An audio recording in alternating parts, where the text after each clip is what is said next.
Hey, welcome back to Mythbusters, everybody. The myth we're going to be taking a look at today is the Master Grade Exia's ankles. Are they really the worst ankles in the Gunpla universe? Are they really a kit killer? Are those ankles so bad that the Master Grade Exia should never be built by anyone? Or is it all just a myth?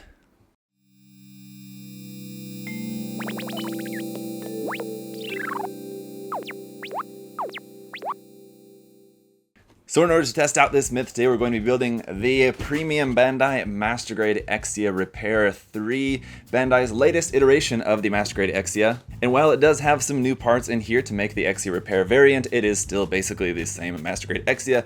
So this should give us everything we need in order to test out if those ankles really are as bad as everyone says they are or not. But first, let's go ahead and check out the box and all of its contents. So with this being a premium Bandai kit, we've got our box art here all in monochrome blue, but the Exia Repair 3 is looking very cool with its big giant launcher cannon there on the sides of the box. Not really going to be too much else to see here, as we just got the title printed on the sides and then just the box art there on the ends of the box. Inside, we're greeted right away with our cable parts, which are in pink, it looks like, in this case. Are we going to also have a set in plain clear, I wonder? But then if we look in the parts list, it looks like we're only going to be using the ones for the head anyway, so we're not even going to be using most of those. So if you already have a Master Grade Exia kit, and I believe the original ones are not in pink, I believe they're in a different color. So I'm going to stop real quick and bust my own myth, because I thought these were pink.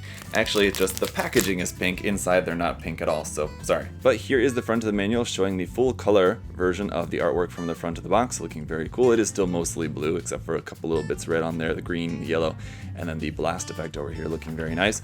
Around on the back of the manual, you have the full diagram there of where all the decals are going to be going on that, as well as your color guide down there. But it's basically red, blue, yellow, white, gray, and then your camera bits. So pretty simple color scheme on this, of course.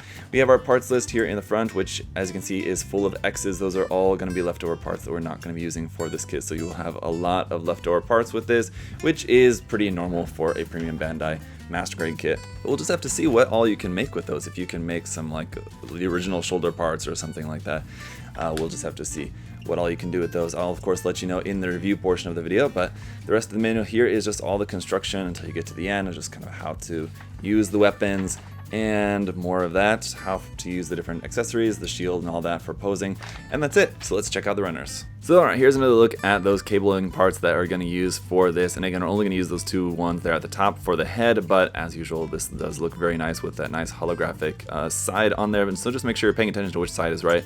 This side, you can barely see it. This side is the correct side to face outward. It's much more holographic. We do have some regular old foil stickers here as well too, mostly for going inside the GN condensers and stuff like that. You got some eyes, head camera stuff, but much more exciting is the inclusion of some water slide decals in here as well too. They're mostly in white and blue for this, but you can see lots of little markings and lining bits and stuff as well, so really great to see those. And our other standard stuff we got included in here, PC 130 and 130B for our polycap runner here in gray, and then our beam saber effect parts SB8 for our standard Gundam 00 100 scale beam saber effect parts there in clear pink.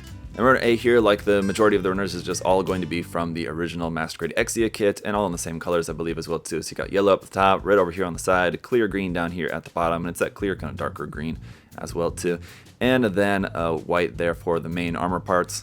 I still wish that they would use a more lighter, more fluorescent clear green color for the GN condensers. I still never really understood why they use this darker green. I don't like the look of it. I think it would look much better in a lighter, more fluorescent clear green. We're going to be here just some more of our white armor pieces, including our pilot figures for this, and then just some more armor here on the C runner as well too, more pieces in white. Runner D is getting into our blue armor pieces, again all just still from the original Master Grade Exia. And then runner E is getting into some of our inner frame and weapons parts here in just a kind of standard medium gray. And then runners F, G, and H, I'll just summarize because these are all in gray ABS plastic parts for the inner frame. The runner labels for these is inner frame 1 and inner frame 2 and inner frame 3, as these were the generic inner frame parts used for multiple Gundam 00 kits. And the last of our parts from the original Exia kit, runners I and J. I is our clear parts there in plain clear, so you got some condenser parts and like the stand part for the GN drive. And then J2 here, I should be precise, is actually some molded silver there for some blade parts and a couple other little parts there in molded silver. Now getting into our brand new parts specifically for this kit, we've got basically 3 runners, but 1 large, 1 medium, and 1 small runner. So the first one here is runner M. As you can see, we got 1 clear green part up there, which is in a nice, bright, fluorescent clear green, which looks so much better, wouldn't you agree? For that, a couple of white parts down here, and then blue and gray, basically a lot of new weapons parts, and a couple little new frame parts looks like in there as well too. And then runners N1 and N2, some more white, some more gray, a little bit more red, and 1 more clear green part there for a new blade effect part, which looks very nice, looks fantastic, love to see that. And interestingly, this N runner is actually from the Exia Repair 2, and only the M runner is the one that is specifically marked for Exia Repair 3. So actually for this particular kit there is only 1 new runner, and while the M runner is quite large, so this is basically what you're paying for with this version of the kit, is this set of exclusive parts only for the Exia Repair 3. So there you have it, guys, there is all the parts. Let me go ahead and get this put together, and then we'll put those ankles to the test.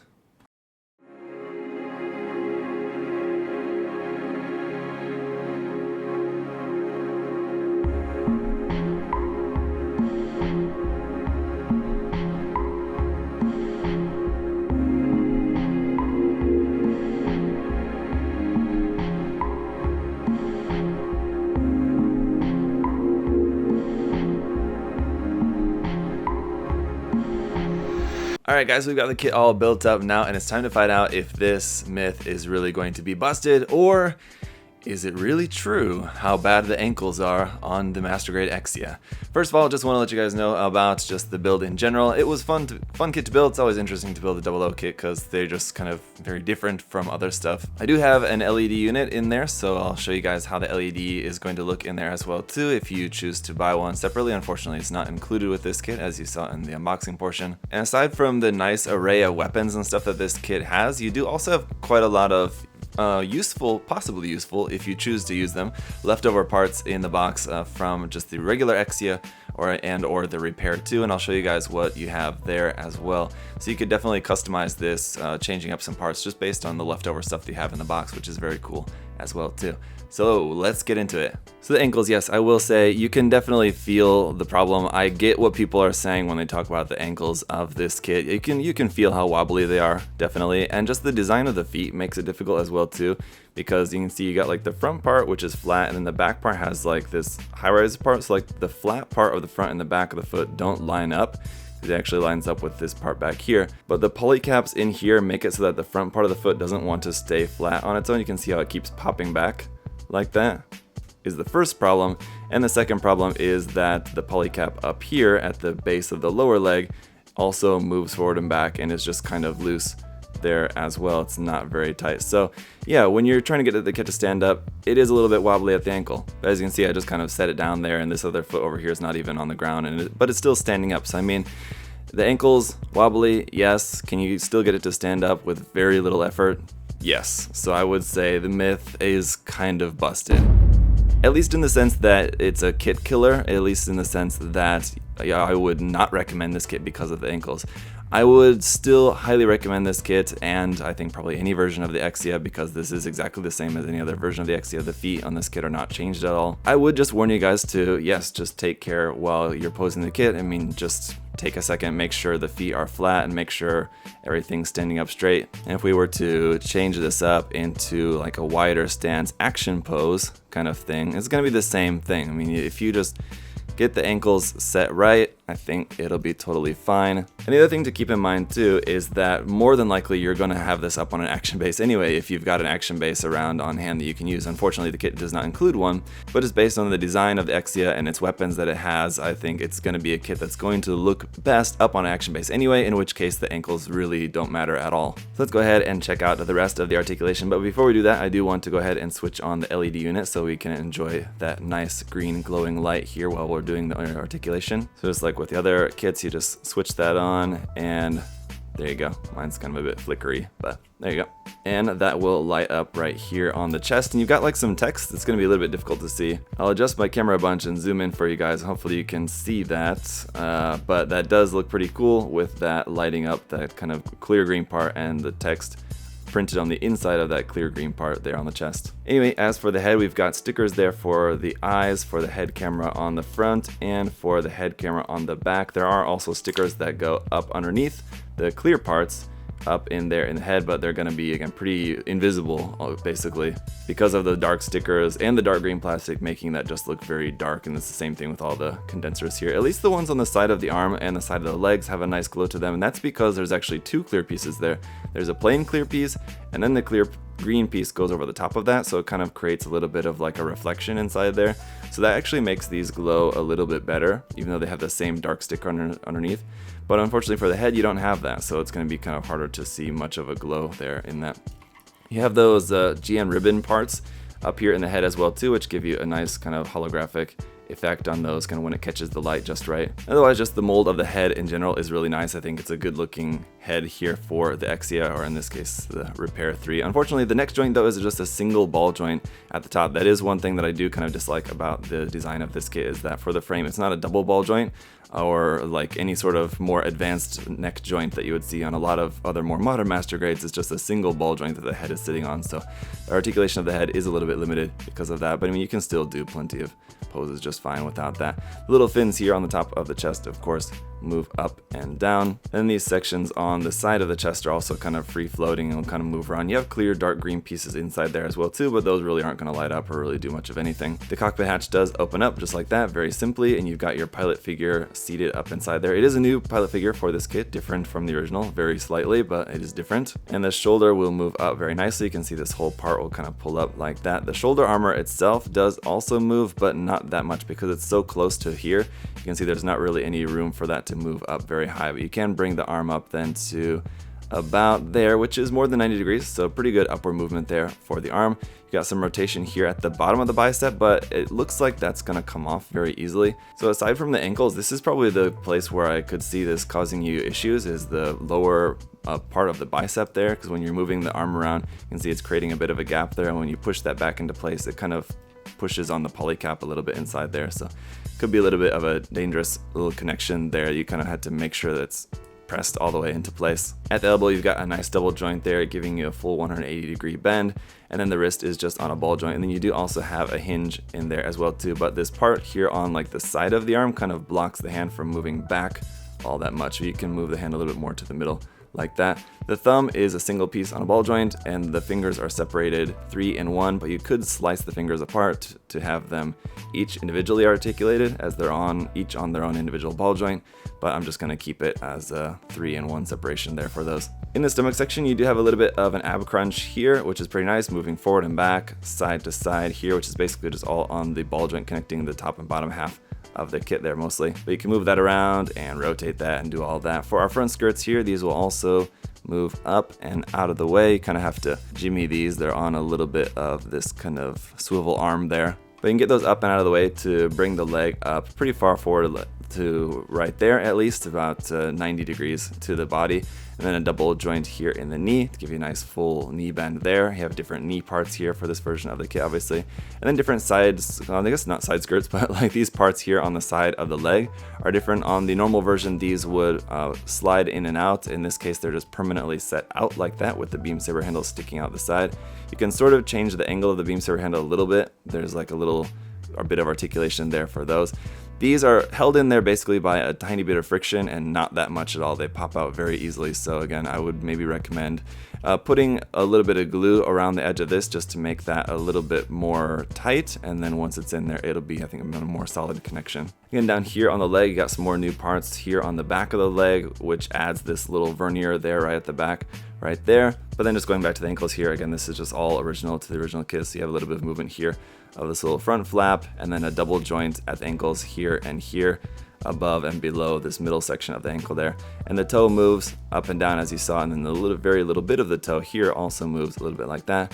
But while that is nice to have that bit of articulation there, it is also a little bit of a hindrance for this kit as well too, like we talked about. Then up under the feet, there's how the detail looks there. So before we get into its accessories, let me just quickly go through some of the leftover parts that you have that you could use if you preferred. So you have this other version of the shoulder armor, which is a little bit different, and also has the attachment point on the back of there for plugging on the beam saber handle onto the back of the shoulder if you wanted to use that. This shoulder armor piece does also have the hole in there, and you do also have the upper arm pieces as well too, which has the hole in there for holding onto the GN ribbon cable or whatever that connects here on the shoulder of the original Exia. So if you did want to have that, you have those parts and you have these parts. You could make that if you wanted to. You also have the alternate parts here for the thigh, which will expose the GN ribbon inside there, and then for the forearm as well, normally there'd be a piece that you would see here. You have the piece to show that off if you wanted to, instead of just this covered one. Also, for the back of the lower leg, if you didn't like that little vernier there, you have just the original parts for the back of the leg without that. And then these back skirt parts, which I believe are from the Repair 2, I want to say, which is just kind of all white, different back skirt parts there for you. Or also these, which I think are from the original Exia, where you've got places, again, to plug the beam saber handles onto the back skirt there if you want. Also, for the back of the GN drive, you've got a couple of different option parts here. The regular Exia, again, or the Repair 2, I believe, is this one here, this red piece, if I'm correct about that. So if you prefer the regular GN drive and you want to be able to have that lighting up by putting another LED unit in there, you can have these parts that you could use. Otherwise, I do think this red part does also look pretty cool. Then you get your pilot figures, both new and old. As you can see, the pose is the same. This is the new one, and this is the old one, which I've not cut the nubs off of yet. And basically, the only difference between these is going to be the pilot suit that they have on. There's a little bit different detail. It's gonna be kind of hard for you guys to see, I know, but you can see the suit is just a little bit differently detailed. That's it. Now we can move on to the main weapons and accessories for this kit, because here's the last thing that I want to show you is that if you preferred the original Exia sword blade here, you've got that, but for this version of the kit, we've got this new one, which is very nice with that clear green part. That looks very cool. This would be the GN sword custom, which works just the same as usual. This plugs into the forearm right there, and then this part's just plugged into the hand, and you can use that just as a firing weapon, or you can rotate this around and then obviously becomes a sword close combat melee weapon like that, which again looks very cool. I like the fact that it's got that clear green, which looks cool, and it's also a little bit longer than the original. Not very much, but slightly longer than the original blade. And our other new weapon, of course, going to be the GN long rifle, which here it is in its folded up form. Again, it will plug into the forearm here, and it's kind of folded up on the back of the arm, but then you can fold this out to extend that, and you got actually 3 handles on here. So first of all, this handle here on the top, there you go, pop that out of there. And so whether you're using this on the left hand or the right hand, I think it doesn't matter. It should be able to be used on both, although it does seem to be set a little bit more to this side, so I think it's supposed to be on the left arm specifically. But that's the main handle. This part here folds up, and again, that clear fluorescent clear green part looks fantastic. And then you got side handles here that also pop out. So if you want to do a two-handed grip, you've got handles that pop out on both the left and the right side there for you. And overall, really nice length to this. It comes out to about 22.5 centimeters in length, so very tall, and it's taller than the Gundam itself, of course. Comes out to about there like that. And that's it for the new weapons, but we do have a lot of older weapons as well too, so just your standard beam saber handles, and you have 4 of the handles. So you got the 2 on like the side skirts, then you have 2 left over as well, so you can just keep these on here. Got 2 short, 2 long effect parts here for the beam saber blades. You got the GN shield here, which just attaches onto the front of the forearm, and again, these parts expand out on the side like usual like that. Otherwise, it's just very nice detail up underneath. And you've got the GN long blade and GN short blade here as well, which in this case are not going to have anywhere to plug onto the actual suit, so they're just kind of left off to the side, but nice to have those included in here as well. Last things, of course, then are just your action base connector and your little robot drone thing. So in order to further test the ankles some more while we're trying out some different poses here to show off some of its many weapons, I'll do a couple of poses on the ground and a couple up on an action base just so you guys can get the idea. But yeah, again, I think as far as the ankles go, I think that's pretty much, I mean, it is an issue, but it's definitely not that big of an issue that it would cause me to not recommend the kit to anyone. So, I mean, just be aware of it as a thing, but honestly, I think the kit is otherwise pretty much fine. Is it due for a 2.0 kit, maybe following the Master Grade Virtue coming out? I think possibly, although I am not sure. I don't know. I gotta say, I think the kit in general, obviously this is not the original Exia we're talking about here today, but I'm just kind of generalizing for the Exia because this is mostly still the original Exia, and I do think it could be improved, surely, by a 2.0, but I'm not sure if it would really be that much of a drastic improvement that Bandai would really go through with making that, although, you know, I do think it's still possible. I don't know. Anyway, at the end of the day, I'm really happy with this version. I think the new weapons, specifically here for the Repair 3, are are very cool. The new parts and the new weapons, of course, everything new about it. It's not a lot drastically different from the original kit or the Repair 2, which was also a P-Bandai kit, but you got some really nice new parts in there. Some things that I do wish were changed though, again, I mean, aside from the ankles, but the clear green parts on the body I wish were in a more fluorescent clear green, as I've been saying. And then also I wish this would have come with a stand. I think it just would have been a nice thing to have in there as well too. You know, a lot of kits I think would benefit from having a stand included with the box. This is definitely one of them. I just think because it's a P-Bandai kit, of course, and then also just because of what it is. It's an Exia, and you want to do a lot of cool jumping and fighting, flying poses and stuff like that. So I think it would have been nice to have a stand included. But other than that, I mean, not really too much else to complain about this kit. The new weapons are nice. The kit itself, I mean, it's still pretty solid. It's nice. You got some nice detail there. There's basically nothing in the way of seam lines on the kits. You got some really nice color separation. You got a good amount of details everywhere. So pretty good, pretty solid, I gotta say. I'll give it a good recommendation for you guys. Or I guess to borrow, I'm gonna give this kit a thumbs up. Or if the inevitable question is, do you want to buy it? I would say yes, you do, if you really like the design. It is P-Bandai, and it is just a variant design, so I mean, if you're not that into this particular version of the Exia, then I'm sure there's probably better things you can spend your money on, but if you are a big fan of it, then yeah, definitely check the kit out. Anyway guys, as always, thank you so much to USA Gundam Store for making the review possible. If you want to check out the link to USA Gundam Store and everything there on the site, you can check that down in the video description. There's also the coupon code for you guys to use down there as well too, so you can save yourself 10% off anything there on the site. Until next time guys, thank you so much for your support, liking the video, commenting, subscribing. All that is greatly appreciated. Have a great day. See y'all later. Bye bye.